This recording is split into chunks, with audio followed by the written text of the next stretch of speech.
You know, I find that most people are pretty open to Right. like raunchy, like weird stuff, you know? Yeah. Even though they have put on this persona that they gotta be so. Yeah, he's a hedge fund guy, so he's very serious and not all the time, but I worry. Are we going now? They were gone, but All right, like cool. we'll just wing it, right? Yeah.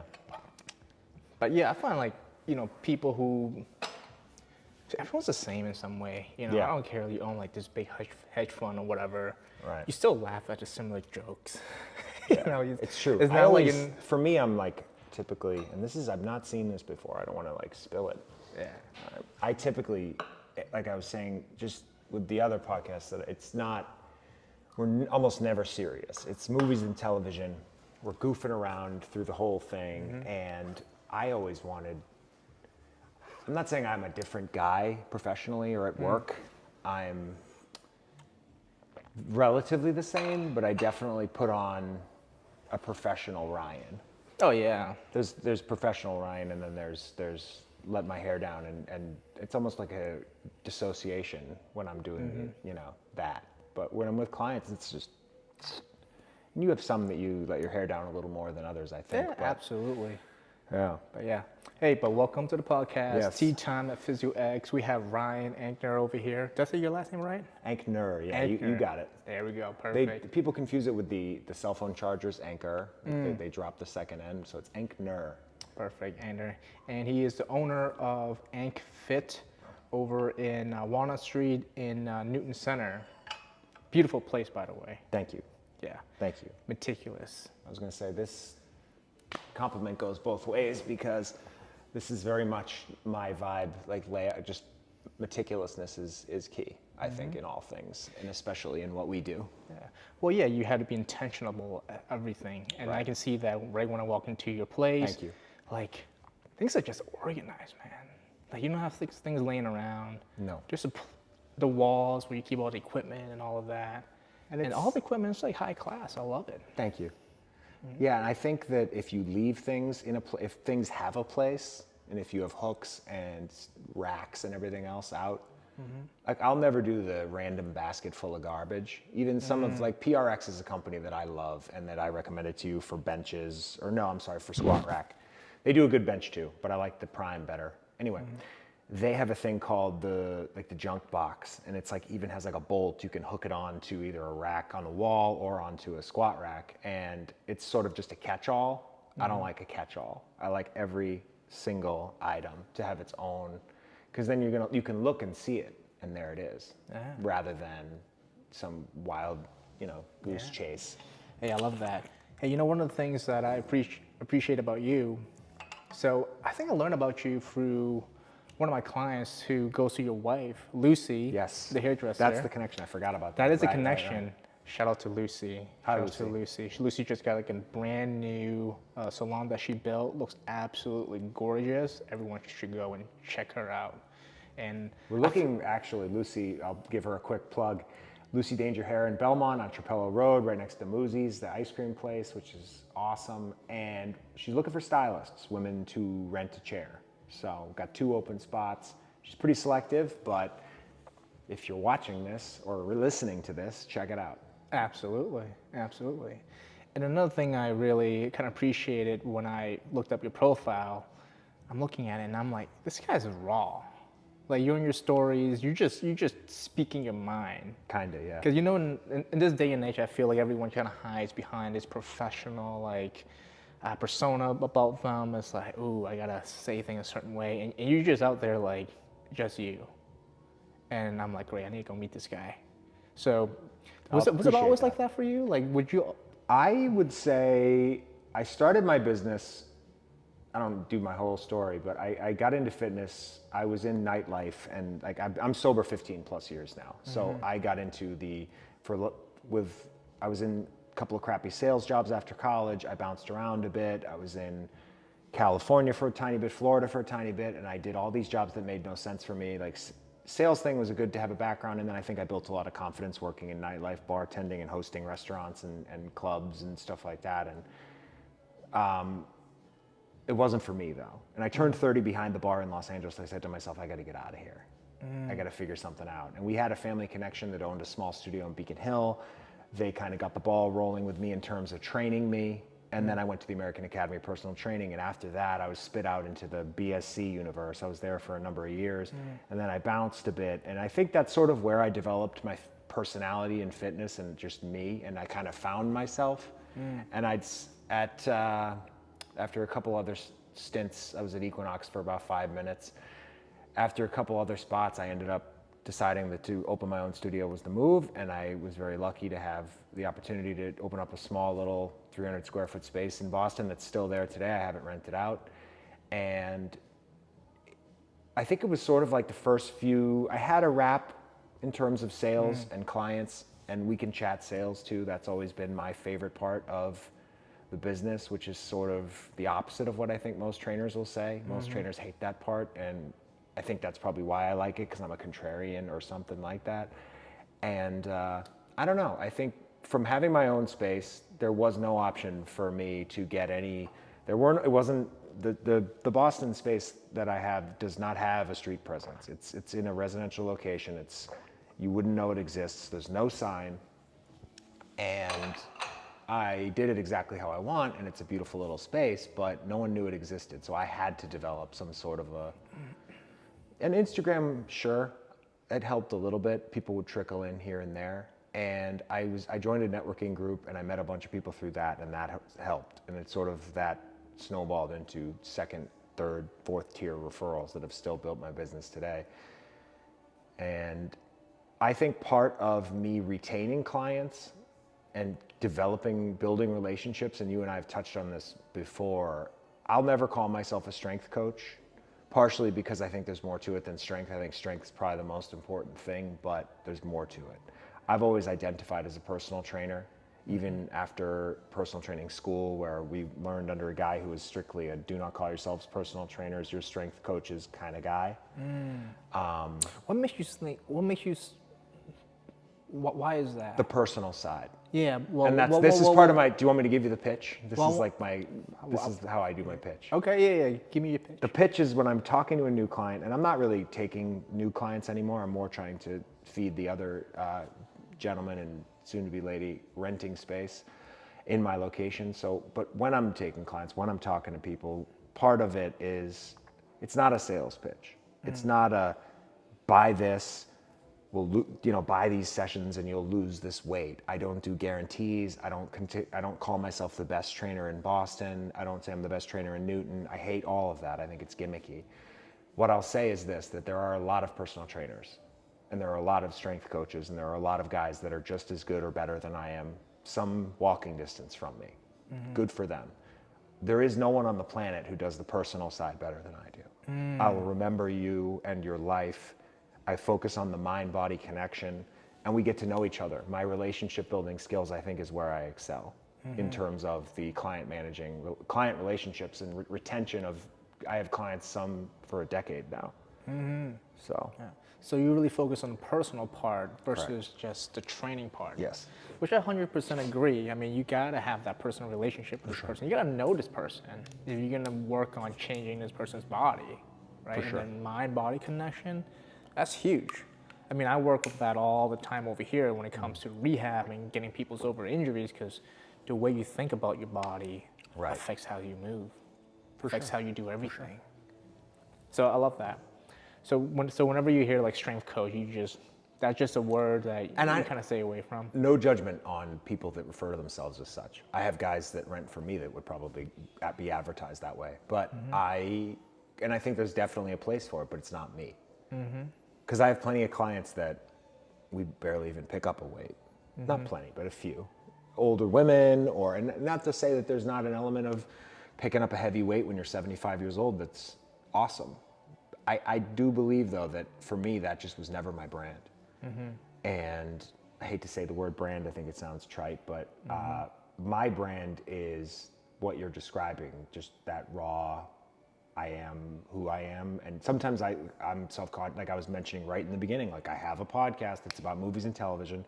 It's called Enough the Podcast. It's linked to my socials, and it's a lot of fun, but we do, as comedians say, we work a little blue, and we will curse, and we're offensive, and we do characters that are parodies of people that are not like us. And it's a lot of fun, but it's me. It's at my absolute rawest. And sometimes when meeting new clients, there's professional Ryan, where I'm trying to channel him a little bit now, or, I look the part, and I sound like I know what I'm talking about. And I've never been super technical. Like when you and I scheduled this, I jokingly was saying to you, don't ask me any anatomy questions. I don't want to look like an asshole.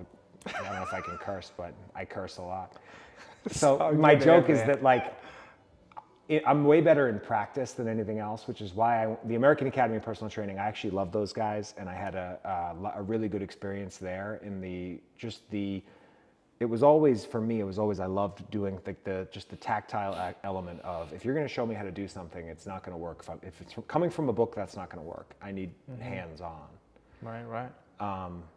So yeah, the realness of me and my training, I think, is what sort of, I'm never going to be one of those guys that's talking Motivation Monday and looking into the camera. Like if I'm looking into the camera doing a video with subtitles popping up, it's going to be a little silly. Yeah, that's exactly what I love about you as well. Thank you. Yeah, and I think that really shines in kind of everything. I mean, it is your brand. I mean, the tattoos that you wear, the socks that you're wearing right now. I've seen like The little Bombas? snapshots. Oh, those These Bombas? are the Bombas. Oh yeah, I these got are the limited Bombas. edition. I know, I have those too. Okay. These are limited edition. They're the Pride collection for Gay Pride, and I saw them and I was like, hell yeah, because I love like just rainbow stuff. I think it's the coolest. No, that's sick. I didn't even Yeah. know they're Bombas. They don't make them anymore. I would buy 50 of them if I could, but I have a package, and these are my favorite ones. And I knew it was a shoes off day, so I did these ones on purpose. Because I'm a sneakerhead, so if I can't flex my sneakers, I gotta flex my socks. You know? I love how intentional this whole thing is, even from the socks that you're wearing. Everything I do, I hate to be one of those people that's like super rehearsed, because I'm not, but at the same time I can be. In some, there's a thought to everything that I do. And there's also a chaos. Like for me, like I would say that I am diagnosably obsessive compulsive, and I'm not one of those people that uses that like an expression, like, oh, I'm so OCD because I put the dishes away. No, for me, I'm obsessive compulsive to the point where like being in a space like this is so soothing to me, given like I can go like this and I know for a fact, no dust. Awesome. And it's not just that though. For me, the OCD sort of, organized chaos has always been my style, in the sense of, from even when I'm a kid, my parents, we grew up in a very, very clean, neat house, where we were a shoes off house. We were a meticulous everything kind of place. And I always had sort of license to do whatever I wanted in my own space. And I covered every inch of the walls with stuff, music, posters, movies, stickers. It was legit. It was on the ceiling. And I have a space in my house now that is a similar kind of vibe. My friend said it would be like if a 17-year-old Ank had money. And that's, people call me Ank Fit. And it's funny, I have like a movie theater set up, and my podcast setup is down there. And then I have movie posters and just junk all over the place. But it's meticulous. There's no dust. The floors you could eat off of. And it's just spotless clean, but it's stuff. It's chaotic. It's stuff everywhere. Like minimalist. I'm a maximalist. Right. Yeah, I think a maximalist would be a perfect word to describe you. Yeah. And I think it's so nice that you just fully embrace all of that, right? You're not trying to hide any of it. It's just all out there for everyone to see. And when you're building a business or you're building a brand, that's kind of the easiest way to do it, right? For sure. Because I remember when I was building this thing, and I was like, hey, you know what? I put on like a polo to try to take like a profile picture, and I did like 10 shots, like serious face. yeah, and I'm like, man, Right. I don't. Wasn't your vibe. It's not me, man. So what I ended up doing was I have a t-shirt on, I had some short shorts, I sat on my ottoman, and I just go like that, and that was my first profile pic. And from there, I'm like, you know what? I'm just never gonna try to do anything that doesn't feel like me. Right. And I think that's where we vibe, because sure. we're on the same page. We're like, hey, this is, like when you do something or you say something, and then for me, I'm like, of course Ryan would say something like that. It wouldn't even like, it just makes a lot of sense. So, which brings me to this really funny point, which was like, I think it was like last week or something, you caught these guys on your door, and they ripped the Pride sticker Speaking off. of Pride, yeah. Full story is Believe it or not, it was not. I caught them about a week ago, but it had happened a week prior, and I didn't notice it right away. So for those that have not been by my space, I'm on Walnut Street in Newton, and at the front door, I put. I wanted to like make a statement that, in my mind, it's just a good way to show that you're not an asshole to have a pride flag on the door. So I thought that would be my my stance, that like I'm not a homophobe, and that it was a welcome place. And a few of my clients really appreciated it. And I put a little, it's not enormous. It's not flapping in the wind. It's not in your face. Some people don't even notice it. It's this big. It's by the handle. And I just thought it was nice. And then one day I noticed it wasn't there. And I thought to myself, oh man, like it didn't peel off. I knew that it, you know what I mean? And I knew someone had vandalized it. And so I went to my security camera, and it had been gone for a week, which you'd think I would have caught it, right? But I've had a hectic fall, I guess you could say. And I searched through a week of footage and found these 4 young men. I say young men, but one of them had a full beard, so I don't know if he's growing a beard at 18 or what. But they the other ones look like high school kids. They walk by, one of them points at the flag, the other one's got a hoodie over his head, and he goes over and he peels it off. And it's almost like he knew he was on camera. Right. So I reported it to the Newton police, not based on the fact that a $4 sticker was missing, but based on the fact that I don't like to be effed with, and I don't think that there's any place for homophobia in my space or in Newton in general. And it's, you know, admittedly, I'm not like the biggest advocate. Like I'm not, you know, in marching in parades or anything, but little statements I think are important. And when I was a kid, I don't want to say I got bullied a lot as a kid, but I think that I was sort of a pushover in my younger years. And my wife always jokes about how I'm super confrontational now, and that's not quite it. There's never a time where, if appropriate, I'm not going to stand up for myself. And I'm human, so sometimes I overstep. But I think in this particular instance, I thought filing a police report. I also took the video footage. I posted the video all over social media, and then I screenshotted it, printed the picture out, and I put it up on the glass at the business. That was my favorite part. I thought you got a kick out of that, yeah. Yeah, I'm gonna have to show I wanted that everyone to picture see here. it as they walk by, and probably about 10,000 people would walk by in a day, if I had to guess. Like maybe not 10,000, but it's a lot of people walk by, which is great. It's wonderful to have a street presence. And I think probably a couple hundred of them will take a look and read the little post, and they probably think, "Oh my God!" And my goal was that the kids would see it themselves and go, "Oh, fuck." Yeah." Or I don't know if I'm allowed to curse here, but You're good, man. You can curse all you want. beep me out. Be yourself. Yeah, That's all I ask. This is like when I'm training older clients, particularly women. I don't want to curse around them, so I have to I do have a bit of a mouth with that, though. Hey, everything is safe here. Love it. You do what you need to do. We're all about authenticity. I mean, our whole space is kind of built around this motif. Like, look, we want people to be themselves. And when you're in pain, it's hard to be yourself because you have to worry about all the other stuff that you got to take care of. So, oh, I can't do this because my shoulder hurts. And you can't really express yourself in the most authentic way. I mean, even if you look at the logo here, the teal is the Chinese character for a human. It's just... See, I didn't know that. Oh, there you go. Now you know. Now I do. The premise is, hey, if you peel away all the bullshit, you peel away your job, you peel away all your social status, money, everything, you're just a human at the end of the day. And how do you express that human quality? And what we try to build is, well, how do we enhance that human experience? So when I have people on this podcast, I love having just authentic people speaking the truth, speaking their mind, and just not holding anything back.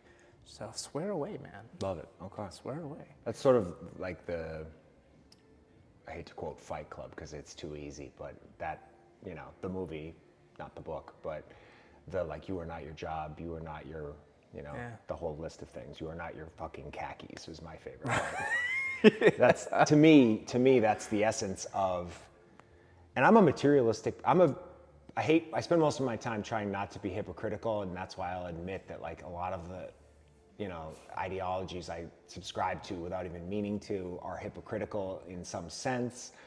But for example, I'm more materialistic than I'd like to be. And I love stuff.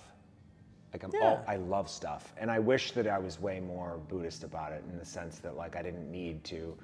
Lucy and I, my wife and I, will even joke about how like Well, like for example, last year I gave up tattoos for like 6 months and sneakers. I didn't buy any tattoos or didn't get any tattoos. I didn't buy any sneakers for 6 months or so, and I saved a ton of money. And in the process, I learned, it got me a little better about that spontaneous, because at one point I was buying like a pair of sneakers every week, Oh wow. which is a little ridiculous. I have a room Yeah, I that was I gonna put them say, in. well, like, I'm where do running you out of room. put those sneakers? I was running out of room. And I don't get rid of them. I hoard them all like a maniac. And like I said, it's just this organized chaos I can't escape from with that sort of thing. Yeah. But Well, what about sneakers that I've been into draws them you? forever. Certainly gone through phases. And I started out, I remember when I was a little kid and everybody started getting Air Jordans, and like that was the thing. And I remember I got a pair of Air Jordans and I thought I was the coolest person on the planet. And then high school, college rolled around, and I got like, I remember the Allen Iversons were big and the Adidas. So I think the Allen Iversons were a Reebok shoe. I had the high tops and the low tops, and then I had like the Adidas Sambas and the Adidas Superstars, both the high top and the low top. And I got all of those were like the big thing. And then even like the 50 Cent had the G Unit sneakers. I remember getting You those got in the G college. Units? Oh yeah, I got those in college. They didn't even fit me. They were uncomfortable, and I wore them anyway just because they were so rare. And I remember I have some sort of a weird obsession with rare things. Like if you tell me like something's limited edition, I'm way more inclined to. I fall for it all the time. I'm a total mark when it comes to for me. That's the capitalism and consumerism in me that I love about myself, because it's kind of funny, but I also kind of hate it. I feel the same way. I mean, I do a lot of research on branding, marketing. Why do people buy certain things? Why do people buy certain luxury goods? Right. When you can get like a bag for like 90% of the price or 10% of the price Yeah. that you pay for. But we all fall for it. Everyone loves exclusive things. It's just part of the human psyche, Yeah. I feel. Every human is very similar. Right. Like, they need to survive, and through the survival mechanism, there's something about being kind of like a leader of a tribe. And when you have something exclusive, it kind of give you that little bit of that Yeah. feeling. It's like, yeah. You have the best thing, yeah. and you have the best collections. Have always been somewhat of an appealing thing to me too. Whether I collect like my movie tickets when I go to the movies, I save those. I have like pretty much somewhere I have every movie ticket I've ever gotten, which is hundreds. Yeah. And they fit in their cigar box, so it's easy. But Yeah, I think items is not just items. I think items tells a story about yourself. sure. It tells about a story about yourself as like a person. Like even how you dress. Right? People buy things not because of the things, but I think people buy things because of what it represents about you. And I love that. So when I see someone, I'm like, oh, it's an interesting way they dressed. I kind of, I do a little like guess on like what this person kind of would be like, And it's cool when you see someone that looks different and unique in Love it. Boston in particular, because Boston has the uniform. Like I've been here most of my life. I grew up in the South Shore, and the jeans, vest, Jeep, whatever. Like there's a certain like that. Like people joke like the finance bro look or whatever. It's prevalent. Not no knocking them. I have a few of them in my family.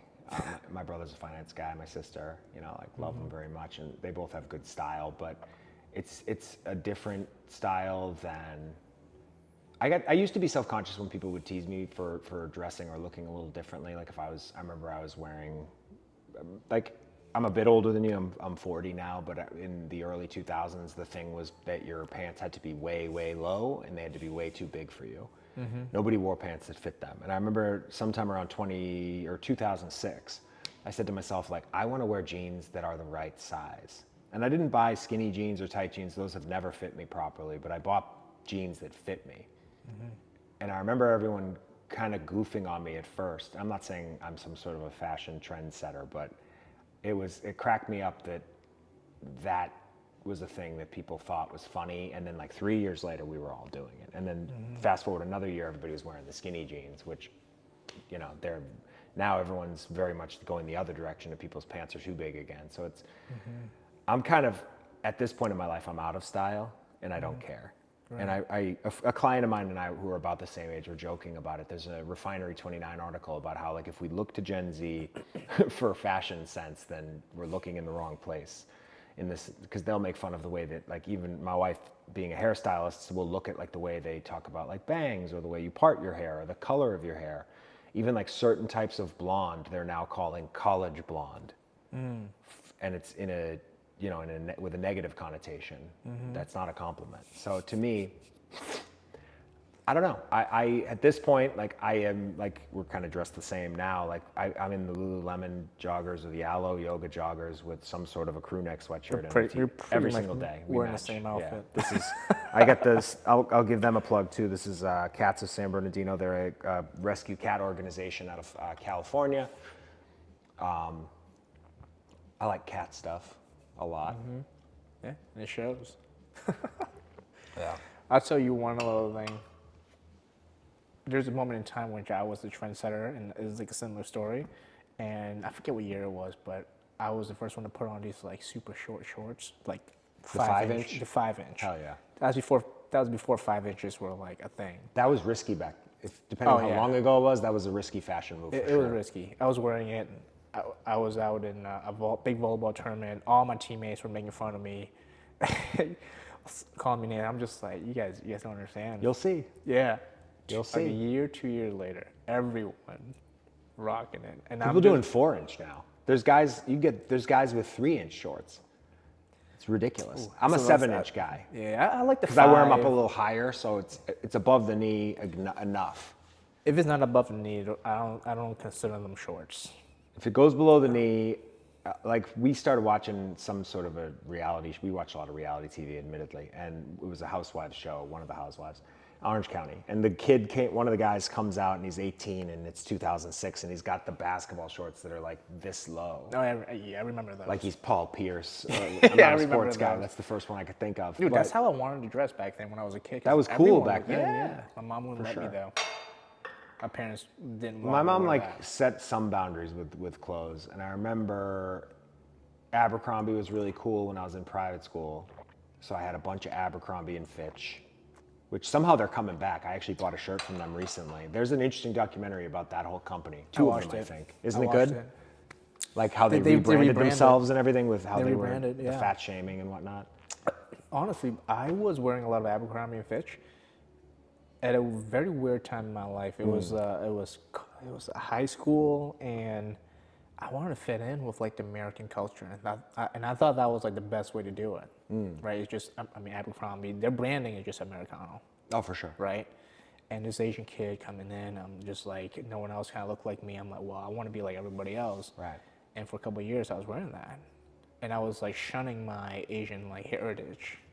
Right. And I was expressing that through the clothes that I wear. And now I'm, like, totally oppositely, you know. For sure. I got it all in the front now. I feel like as a kid, we get influenced by so many other things that we see, but I think maturity comes from understanding who you really are, and not afraid to just kind of put that into the forefront. Yeah. Cool. I have zero experience. I'm as American as it gets, I suppose. And Irish Catholic, grew up in an Irish Catholic town. Went to I guess the only time I've ever felt like an outcast was I was in private school, like I mentioned, for a little bit, and there was a lot of WASPs there, white Anglo-Saxon Protestants.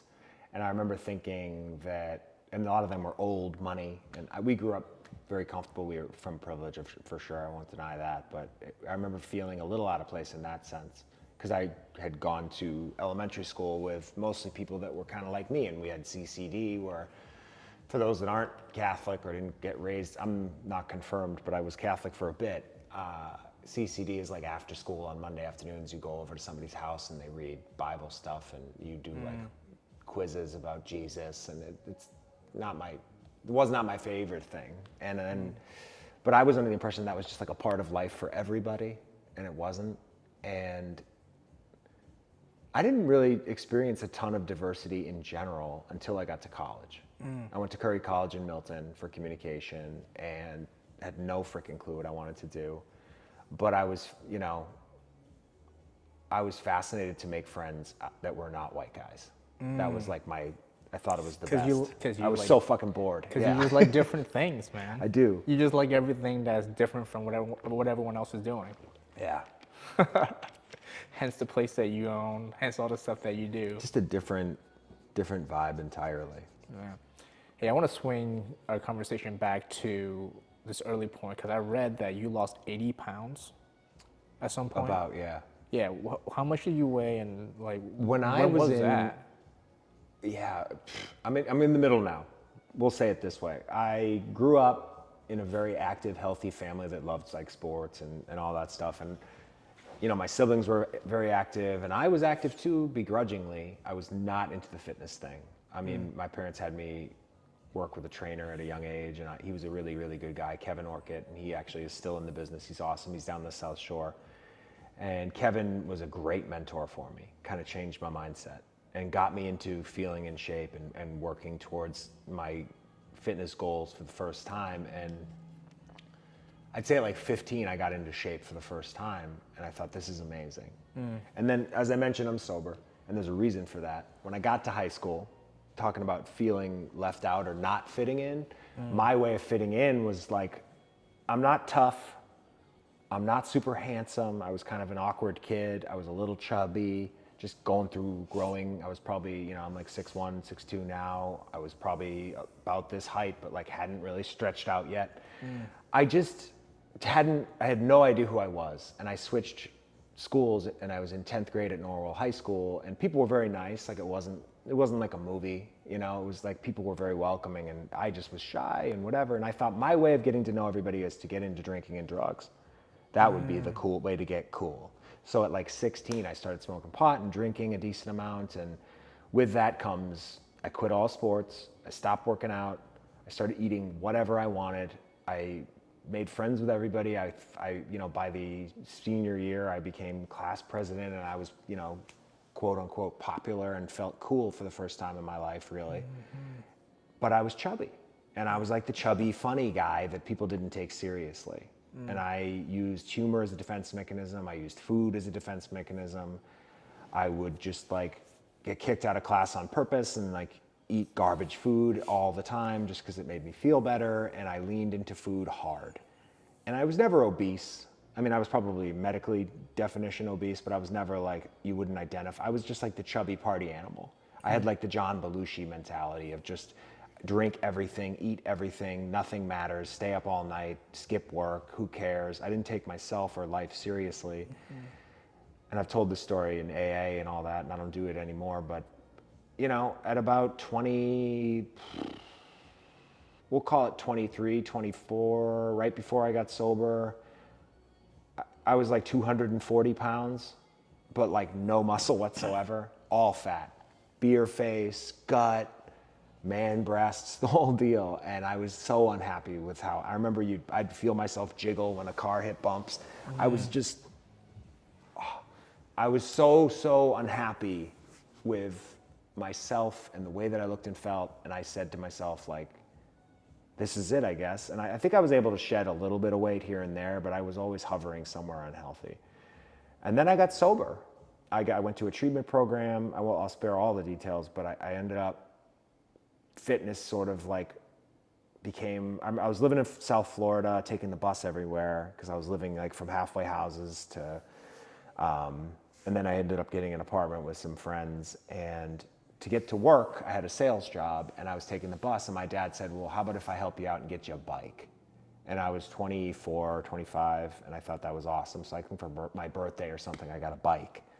And I would ride this bike all over the place. And then I joined a gym. And I was riding, and I was 25 and like working out again and into it for the first time. And from 25 to 30, I went from 240 pounds to 153 pounds. Oh, that's like, from riding a bike. And running, I got into running, I got into lifting, I got into CrossFit. When I lived in Los Angeles, I was doing CrossFit, hurt myself 400 times. And people always say, there's no risk of injury. There is, but you probably have a room full of CrossFitters in the back. No offense, CrossFit It's people. funny because we don't have any CrossFitters. Well, their injuries are battle wounds. We should be going to these CrossFit gyms, but we're not. Our population is more just the general population of people. Okay. Yeah. So, but I lost weight through all of those tools, through working with various trainers. And I ended up working with a trainer at Boston Sports Club. And then I switched through a couple of them. And then I quit my sales job and I became, there's a few steps in between, but I became a trainer at Boston Sports Club. And so I already kind of knew the rap. I knew what it was and what it was about. And then I got kind of, to be perfectly honest, I went through a couple of years of my life where we were talking about this off mic. I had a six-pack for the first time in my life, and I was obsessed with low body fat. And I mean, I'm at my height, 153 to 160 pounds as my my pivot point was ridiculous. I'm 205 right now. I looked ridiculous at 150, 160. I looked sick. And I thought I was killing it.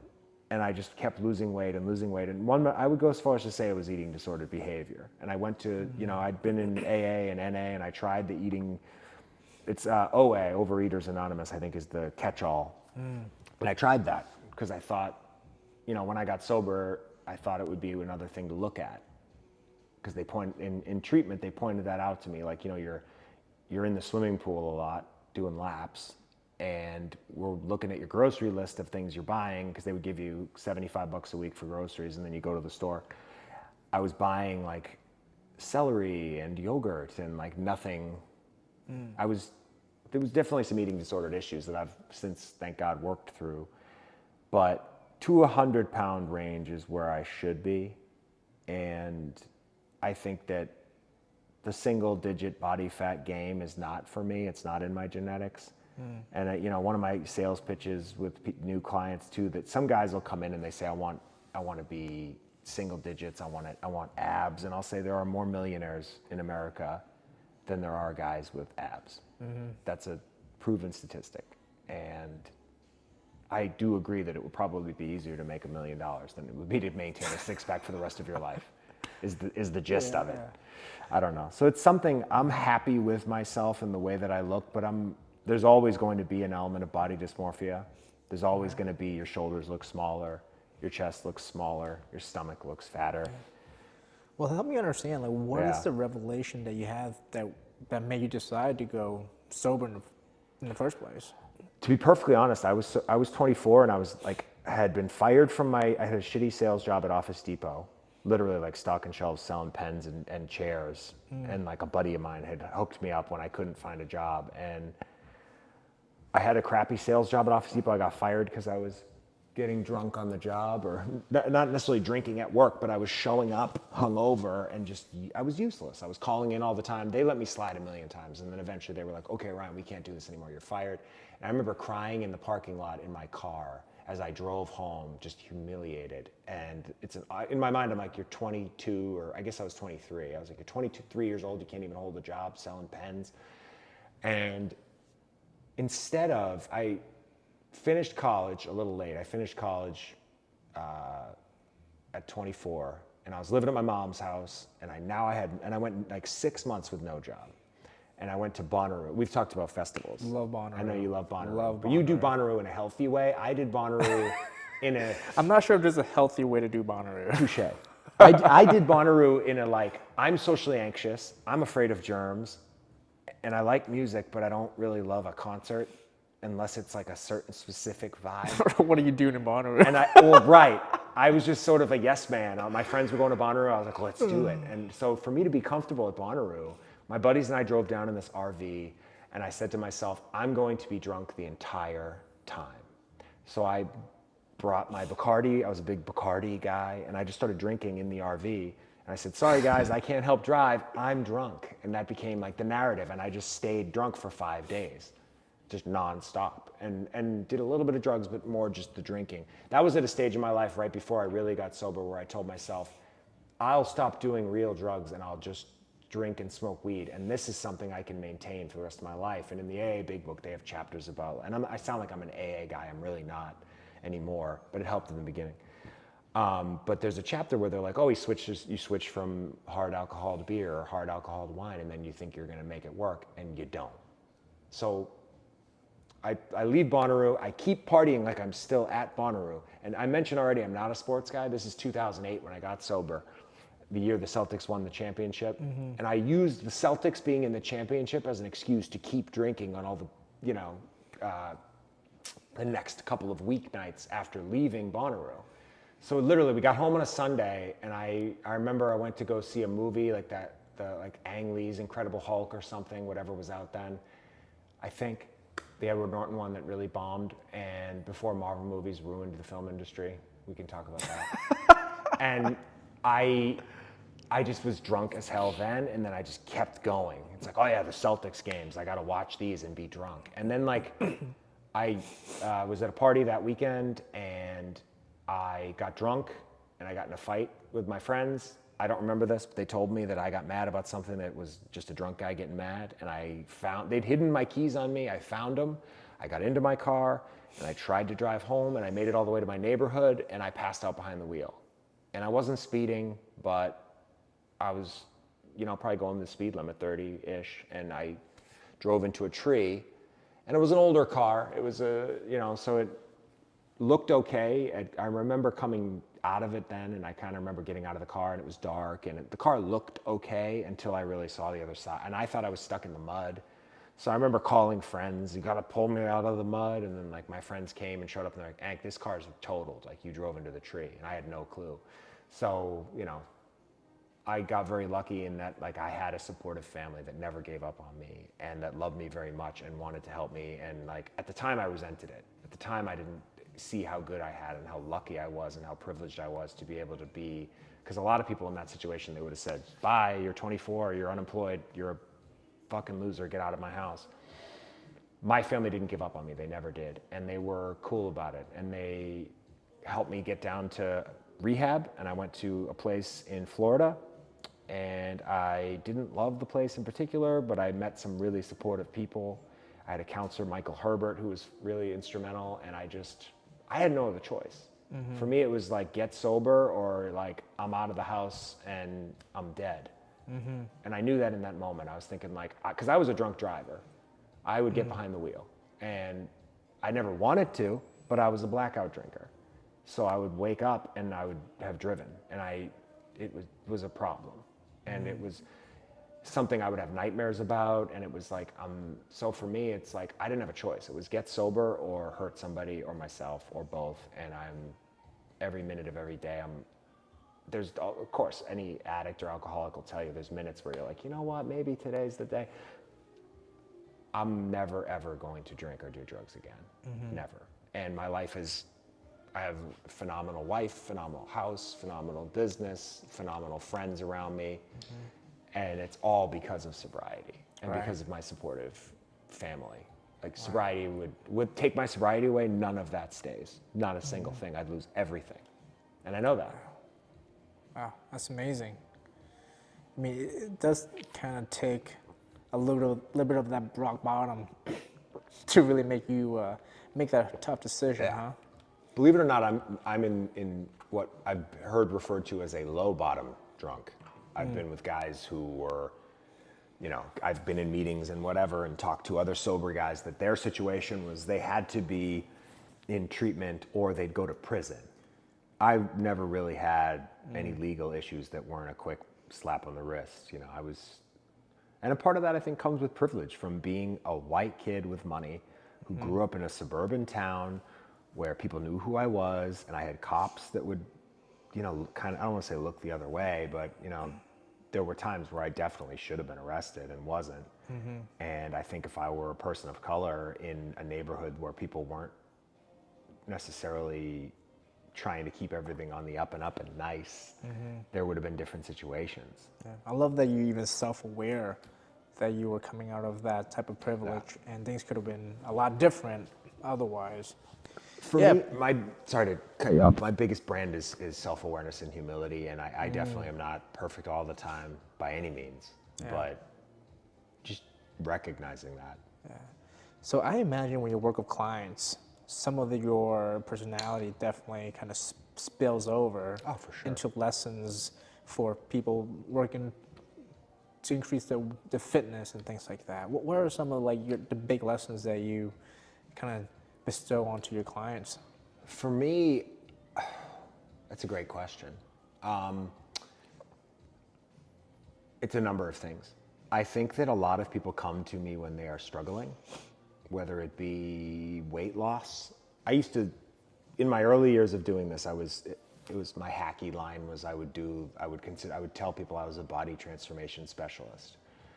And in hindsight, I look back at that and I'm like, that's so gross. Because it's like, we're all doing that. Mm-hmm. You're doing that. We're all doing it. That's not a specialist. That's stupid. And the way I said it was stupid, at least. I'm sure there's someone out there that has a better angle of it. And I would also do this whole breakdown with people where it was like a hard sell almost, where I would give them the hours in the week and like how much time they have and how they need to devote this and that. And I'm a much more of a soft touch kind of guy now, where I say, if I have time for you, I'll consider this, let's see if it works. My first meeting with people is always just as sort of a chat. I do a quick movement screen. Like, it's not even an FMS, it's my version of it, where I can see how much someone knows about their body and what hurts. And I don't care about anything if you have pain. If you want to lose weight but you have pain, then the weight loss doesn't matter anymore. Unless losing weight will alleviate the pain, which often is the case. My brand, I think, with getting to know my clients is letting them know it's a human being kind of thing. That, like, I used to sort of push, cut out carbs, and I fell for all the random gimmicks. And I do the intermittent fasting now, as I mentioned. I don't really push that on people. I'll suggest it. I say it's something that's made my life easier. I was able to drop a few pounds that I gained and keep in a healthier way than what I'd been doing when I was eating disordered actively. I think that, like, understanding why, because I think for me fitness, and I'm not really answering the question perfectly, but I think fitness for me is so much more than, the competitive element or pouring sweat or PRs or being the best at exercise, is sort of that mentality that a lot of guys have, or like competing. Like, I was a runner for years, and I always joke that it's the only fitness thing I ever really got good at. And like really was an excellent runner at a time. But I never did a marathon. I never did a 5K. I never did a half, nothing. I signed up for the Heartbreak Hill half marathon and I didn't show up because I was anxious. And I don't really have a reason for that. But because I can be competitive, and I think there's an element of competitiveness that's necessary, but I don't know. For me, it's getting to know my clients on a personal level and building a relationship with them, to me, has always been way more important than anything else. Because if you have a relationship with somebody and they trust you and they feel safe with you, they're only going to have positive experiences from that point. And I think that me not drinking and understanding what that animal of, like, I feel uncomfortable in a room full of people, so I'm going to drink shots until I don't feel uncomfortable anymore. People walk into the gym and they're uncomfortable because it's a hard thing, and it's very humbling when you get under a barbell and you try to do a back squat with a 45-pound barbell with no plates on it and you can't do it. And you're a grown man. I understand how that feels. I understand what it feels like to... I tried Brazilian Jiu-Jitsu when I was in Los Angeles for a bit, and I tried it once. And I felt like I was standing at the base of a mountain, because it's just like... And my cousin and her husband run a studio in Long Island, New York, and they're both black belts, I guess. I might be speaking out of school, but I know he is. Melissa, I believe you are too, if you're listening. And they recommended the place to me, and I tried it. And I remember at my first day, I signed up, and they asked me what my goals were on the little piece of paper, and I wrote down weight loss. And at the time, I was 165 pounds, and they looked at me and they started laughing. They were like, where is it going to come from? Yeah. And at the time, I was like, well, these guys don't get it. These guys don't know. I could be more shredded. I could be more... You haven't seen my true form. Yeah, like that there's more abs underneath. Yeah. And I don't know. When I was a kid, I had a belly for years. I remember I did swim team when I was little. My parents were like, do the swim team. And I'm a great swimmer now, so thank you, Mom and Dad. But at the time, I resented the shit out of it. I was like, I want to stay over at Jeff's house and not wake up early and go to practice. That sucks. But it taught me discipline. And I have a lot of discipline in my life as a result of the way my parents raised me. And at the time, it sucked. But I remember at swim team, I would always be the kid who, like, everybody's skinny when they're 9, or 10, 11. Everyone has abs at 11. I didn't. I had a tummy. I had like little love handles and like a little belly. Still, it wasn't much. It was just like I was growing. And I remember thinking like one of these days, man, I'm gonna have abs, and like I don't know, it just became like a fixation. Like I used to go in the bathroom at restaurants and like take photos of my stomach when there was no one around. I'd be like, to like make sure they were still there. I did some of that in high school. Yeah. I'll sneak out to the bathroom and I just Take go. a quick peek. I'm like, ooh, it's coming in. It's coming in. And I had like this file of just like in my camera roll, and I still take, my friends always goof on me for sending selfies and stuff all the time, and I post selfies, and I'm still like, I'm more vain than I'd like to admit, and I think that's a weakness to a degree, and it's something I'd like to work on. Just like wondering. As long as you have the self-awareness, Yeah. it'll come. You work on it slowly. And we all have our weakness. I mean, that's the thing that kind of makes us all human, right? What do you think your biggest weakness is? I feel like I'm doing all the questions. Oh, I feel like I'm reverse talking it. about me nonstop. And I Oh, know wait, what that's this the whole point of the podcast. That's what this podcast Yeah, is. you're the but- guest. Yeah. Well, on my podcast, the podcast is not just about me, so I'm like I'm not used to being the guest, I guess. Yeah, I'll put it that way. But what is your biggest weakness? Shoot, my biggest weakness. Good luck with that question. Man, it's always a tough fun one, with huh? that. It's always a tough one. It's always a tough one to answer. I think my biggest weakness is really taking my own advice. Like as a physical therapist, as someone who's a coach for other people, Right. I would tell people, you need to have proper sleep. You need to do your movements. You need to, just take a breather sometimes. Go take a break. Take a vacation. Don't take things so seriously. But on the other side of it is, it's hard for me to do those things. Of course. So in a weird roundabout kind of way, I built the entire brand with these type of messages that I want people to accept. Like I want people to be calm. I want people to, respect their bodies. I want people to take care of themselves. I want people to not take themselves so seriously. But it is kind of a reminder for myself, in a way. And I think building this whole big thing, in which that is the mission, in some way would help me listen to my own advice. Does that kind of make sense? Just like slow down a little bit. Slow down.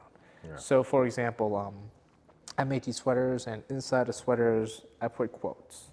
Oh, far out. And this I need one one of say, those, by the way, while we're on the subject. I'm gonna get you one. Get me before that you leave. exact one. I don't know, what size are you? I'm large. It's large right here. Large. Maybe I'll need an XL. Large. No, You'll be not large? You're large. All right. Large. Done. So this one say, take care of yourself. The world needs you. Now, Wow. I like that. That's a nice touch. that's a nice touch, but I put these here as like a reminder of what the brand is about, but at the same time, it is words that I would like to hear for myself, that I think I need to hear for myself. Because these are the things that, it's tough. It's tough trying to do what we're trying to do, trying to have a vision and trying to bring that vision to life. And there are times where you get down. There are times where you go, man, what am I doing? I've struggled with mental health for pretty much most of my life, especially all of my adult life for sure. But when I was a kid, it was ADD, it was depression. No one even was really calling it anxiety yet, but that's what it was. And I've been diagnosed bipolar. I don't know that that's accurate. I don't personally think it is. After I got sober, that leveled off quite a bit, but I think a trait of that mindset is thinking that it's not you. So I honestly don't know, but I'm on medication now, and for the third time, I'm doing what's called transmagnetic cranial stimulation therapy, TMS. If you're unfamiliar with it, the comedian Neil Brennan does a podcast called Blocks, and he also did a Netflix special called Blocks, where he does kind of explain it a bit, and there's a little bit of it at the end of him actually doing it. It's sort of a helmet that you wear with a little cap inside. It's sort of like electro pulses to parts of your brain that I don't want to say are dormant. That might be the wrong word, but for lack of a better word, dormant parts of your cranium, of your brain. And for me, it does work. Therapy, the whole group therapy, cognitive behavioral therapy, You name it. I tried love every it. medication under the sun. I love it. You know, I've been really diving into more like the neuroscience. Well, if you follow any of my content, the nervous system is kind of my thing, right? For sure.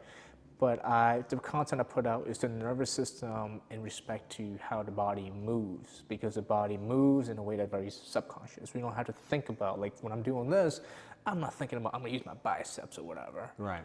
But another part of the nervous system is like electromagnetic, Yeah. you know? Like when you enter a room and you feel the energy's off or you feel the energy's right, that's real shit. I hate that, but it's good to have it. But it's real shit, though. Yeah. You know, there is that part of it. And when you put that, you know, whatever, I don't want to like downplay because I don't know enough about it. Right. But there's stuff to it.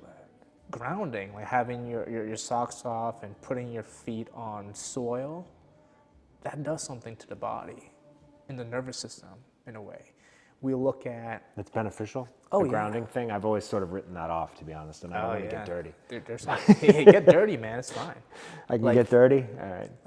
Like having a plant here. I like a plant. The plant, there's something about nature. When we look at nature and we look at the patterns of nature, that patterns exist within our body, and there is that neurological connection that we have with this physical earth. And it's amazing. I love to dive deeper into that realm. And we actually have someone coming in a couple of weeks. She does EFT tapping. It's like she's tapping meridians to open blockages and maybe. So that's very similar to TMS then, yeah. Yeah, so it's, Cool. I feel like it's in that same It's that same universe. realm, right? Yeah, come join us actually. I'll I'm let in, you. yeah, I'll I'll let you come. know Send me the when that's info. happening. Yeah, I'll send everyone the info. But yeah, I could really kind of go all day about the nervous system and how that works out. Because I mean,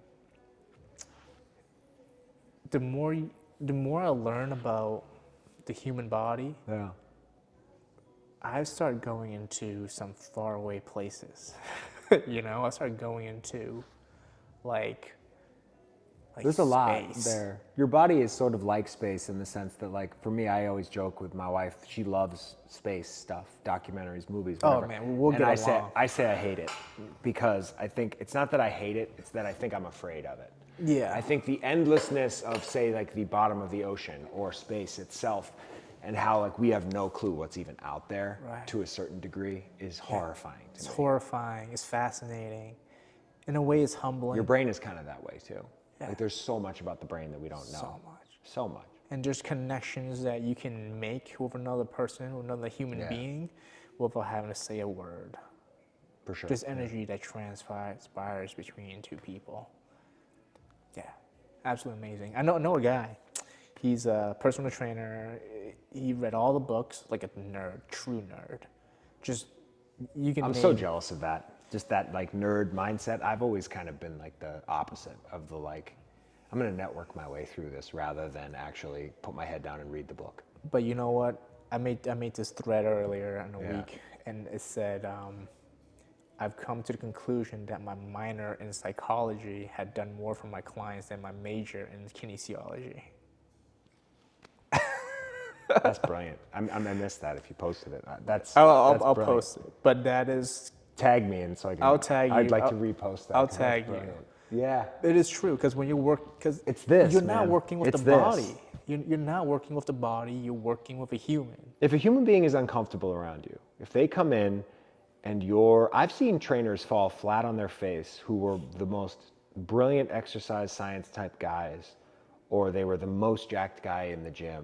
And I've seen them fall flat in this business and not be able to retain a single client or sell their way out of a fucking paper bag based on, I honestly don't know, but I think a large portion of it is that if you're the most jacked person on the planet, it's the connection you're going to have with people that are coming to you to try to get their body back in shape is going to be hard, because they're going to look at you as this unachievable thing of like, I'll never look like that. Why am I going to listen to this guy? This is a joke I like to make with some of my friends. So I used to be like a lot more lean, and then I got like, you know, a little more like normal, like You look body great. type. Thank you. You are lean, by the way, but to the standard. Enough. I'm in shape enough. And they're like, hey man, you're just not lean anymore. he said, well, if I get too lean, I can't relate, and I'll do worse in my business. Yeah. So this is for the business. There's a sweet spot in what we do, and not to mention the amount of dedication required to look like, like Chris Bumstead or something like that. Yeah. It's a lot, man. It's a lot. People don't understand how much effort that is. Like, Yeah. you can look at a guy like that and go like, oh, he's on steroids. And like, maybe he is. I don't know. Not up to me.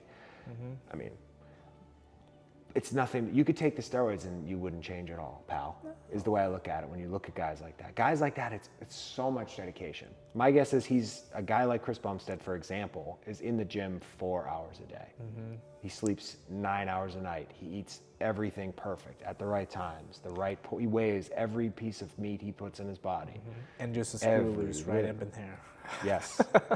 And Every person that gets to that level of Yeah. extreme in their craft, they always have something loose up in there. Not a bad thing. no. It's Well, a thing like I anything admire. else. It's like being heavily tattooed. I mean, I saw some dumb TikTok video about like 80% of people who are heavily tattooed are mentally ill. And it's like, wow, fuck you, but probably. It's like you don't, I never heard that, but it's a thing for sure. You don't have somebody blast a needle on your ribs for 7 hours in the most painful spot imaginable to get a little picture that you can keep for the rest of your life if there's not something going on upstairs. I think there's a connection of it. Like, some guys will go, oh, I love the pain, man. No, you don't. It hurts like hell. It sucks. Every tattoo I've ever gotten has hurt like hell. Every now and then it's like not so bad. Like, I was pleasantly surprised. My wife's real name is Caitlin, so I have a C on my middle finger for Caitlin as a joke, kind of, because you're not supposed to get your wife's name on you. It's bad luck. But Oh, Caitlin's is not it? her name anymore. Yeah, it's bad luck. Caitlin is not her name anymore, so I got the C, and like I didn't feel that. This because it was a bone, like it's a bony area, nothing. Yeah. But like some of them, like on the ribs, I thought I was gonna pass out. Like, it's awful. Bro, like how do you choose your tattoos? Like, I see like a cube, like The cube I thought was cool. I don't know. Like Some of just- them it's like- like, just like some like I have my Mickey. nephew's name right here. I have an X for when I got 10 years sober 5 years ago here. Okay. I have Enough, the name of my podcast, here. I have my dog here. And I think I've covered all the ones that have a meaning. Everything else is just because I thought it was funny. Oh, like a okay. plastic lawn chair or a switchblade or a duck or a random Yeah. tooth.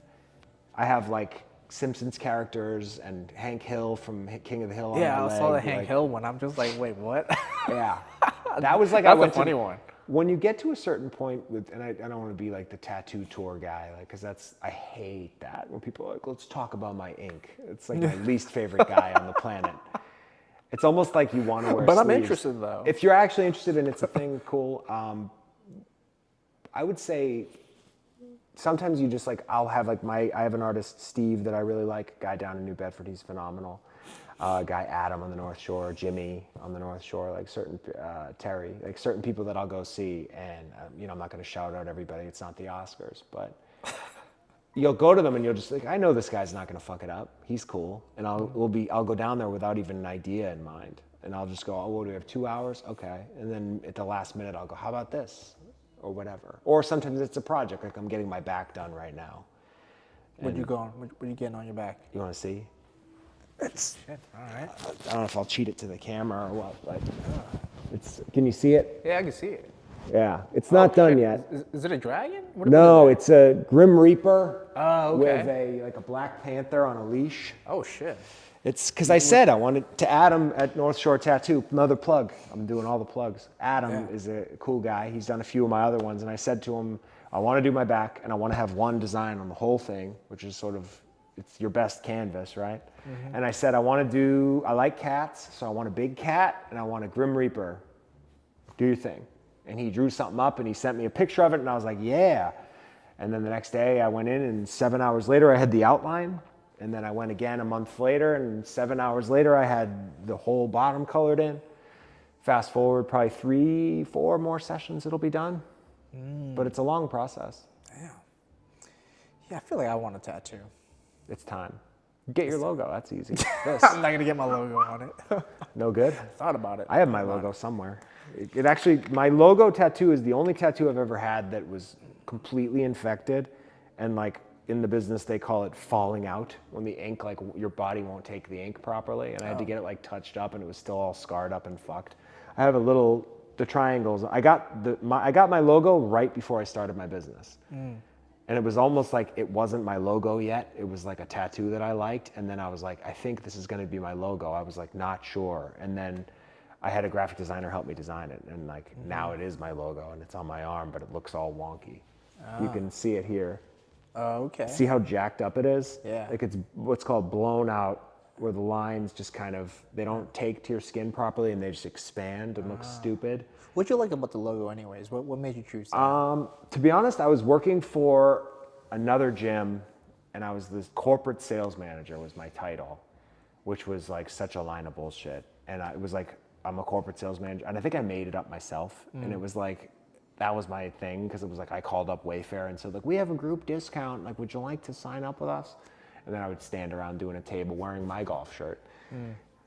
I remember being like, I got to get out of here. This isn't for me. And I knew I wanted to start my own place. And so I just started Googling geometric images. And I went through about 4,000 of them. And then I came across the 2 triangles. It means nothing. There's no, like, yours has a cool fucking story to it. I wish I could say, like, you know, in my culture of like Irish people from the South Shore, Love triangles. yeah, the triangles actually symbolize strength and overcoming adversity. There's no meaning to it whatsoever. It's just, I thought it looked cool and I could put my name inside, and I was like, cool, I'm vain. I'll put Ank in the title, boom, call it a day. There you go. And that was it. There was no meaning, there's no greater purpose to it. It just, and it does, the beauty of my logo is I gave you one of my keychains. It translates to keychains, to stickers, to a wall decal. I've just got a neon sign. Yeah, I saw that. The neon Sweet. sign is sweet, yeah. Yeah.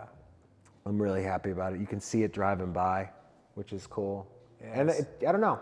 Light up signs are my thing. We got this big light up I was sign gonna right say there. you I love that got a one. cool sign.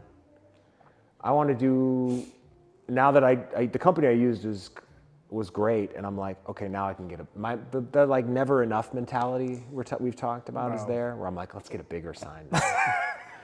Yeah, I'm the same way. Yeah. Just the thing is, like, I'm never gonna be satisfied.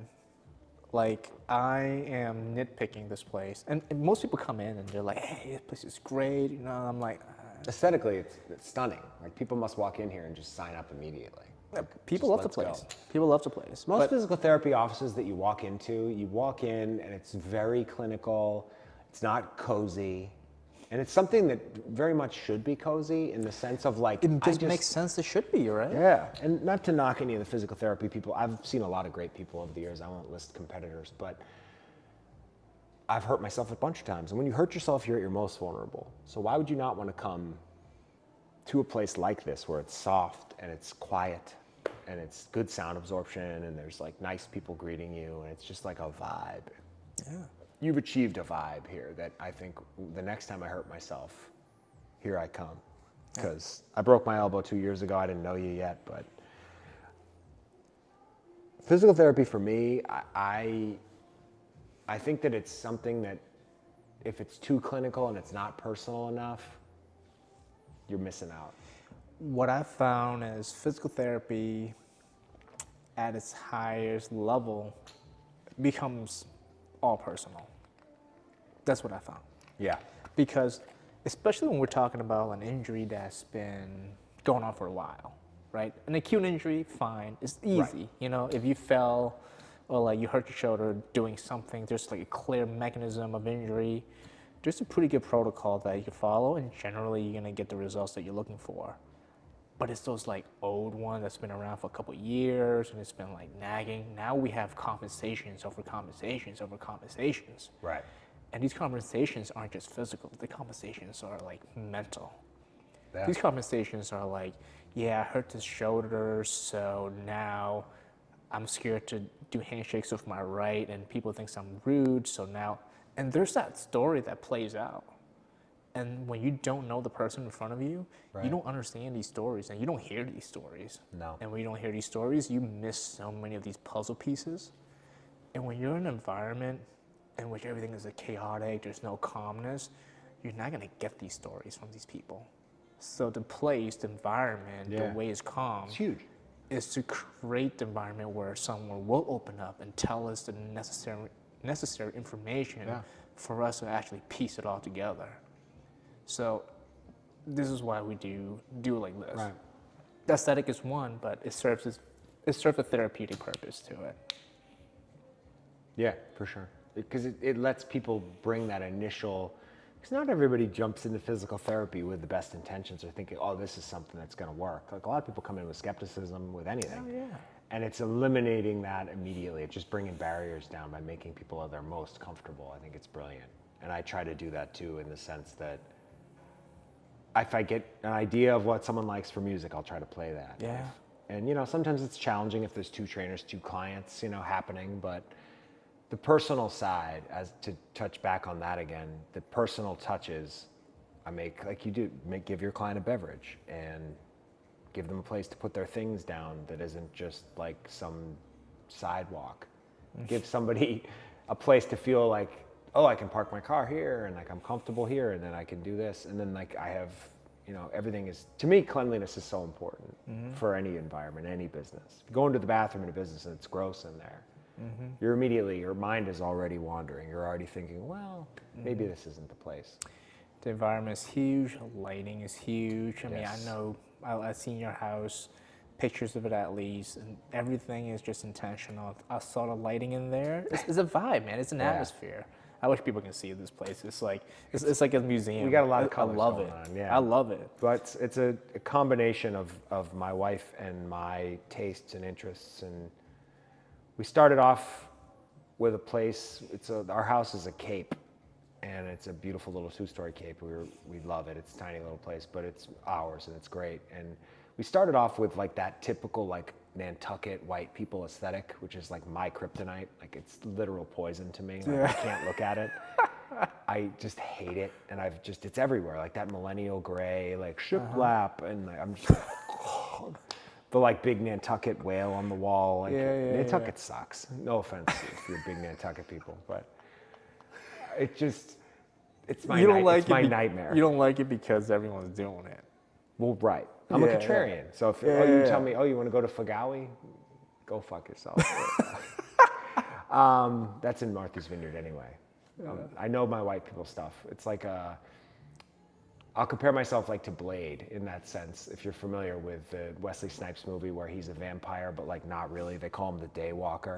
He knows the way of the vampire and he doesn't need the blood, but like he does his like vampire medicine to keep himself at bay. Like that's me with like that white people knowledge in the back of my brain of like I know, like I can walk into a country club and go like this. Hey, how are you doing, Bill? And great to meet you. How'd you hit him today? And no one has any clue that that's not me at all. And I can put that fucking face on. I can do it. And it's, some people need that. My life, thank God, I've evolved to a point where I'm working with a lot of guys and girls and people from Europe and people of color and people with different backgrounds and people who get it and people who are nerds and interesting. And I don't have to put a show on anymore, and that's awesome, but I can. You can, but it's just tiring, man, to put on a show. Oh, for sure. Like There's always a little show. I'm doing a show right now. I'm being a fun podcast guy, but... Yes, but hey, but you're not trying too hard. No. You're not trying too hard. Because people notice, people who have brains, and most people that can afford a service like mine or yours are going to be a smart person. I don't have any clients that are not as smart or smarter than me, to be perfectly honest. Mm-hmm. I work with a really bright group of people. And for those of you listening, but for me, it's one of those things where I don't know, this is a side note, but for as long as I can remember, I've always liked being the dumbest guy in the room. I like hanging out with people that make me, it's like going for a run. If you're running with someone who's way slower than you, you're not going to improve. Mm-hmm. I prefer to be confused. If I don't want to teach anybody anything. I want to be the one who can kind of absorb things. And, I have a different mechanism when it comes to learning than most, but I like to surround myself with people like that. Interesting, unique, eclectic, brilliant, unique people. Absolutely. Same here. Which is why I brought you on. Appreciate that. All right, well, thank you so much for your time. This has been excellent. I've had a lot of fun. And Thank you, man. learned a Thank lot you for having me. about tattoos, socks. Oh, yeah. If you have any more sock questions, you can find me at ankfit.com or ank_fit on Instagram. Yeah, I was just gonna ask where can people find you? Yeah, But you already answered it. Ank_fit I think is probably the best move. My website's got my cell on there, and shoot me a text. When I opened up, I put my cell phone number on the door, and I said, just text me, I don't care. Yeah. My friend was like, are you gonna put that there? Like, people are gonna bother you. To be perfectly honest, no one calls anybody anymore. So it's like, if I get a text, it's awesome, you know, because it means it's probably someone who wants to get in the gym. And Ryan also have a couple of really stellar trainers under his company who I know personally, and I can really vouch for them. So you guys are looking for some personal training, emphasize the personal, that's your guy right here. Thank you. I'm blessed to have a wonderful team of people at the space. I'm always looking to expand for fill in spots with times where my guys are too busy, but I have bios for all my trainers on my website. So I believe it's ankfit.com/trainers. And thanks for having me. I'm definitely going to come to that energy thing that you were talking about. Oh yeah, I'll let you know. Let me know. And thanks. Go. Wrap it up.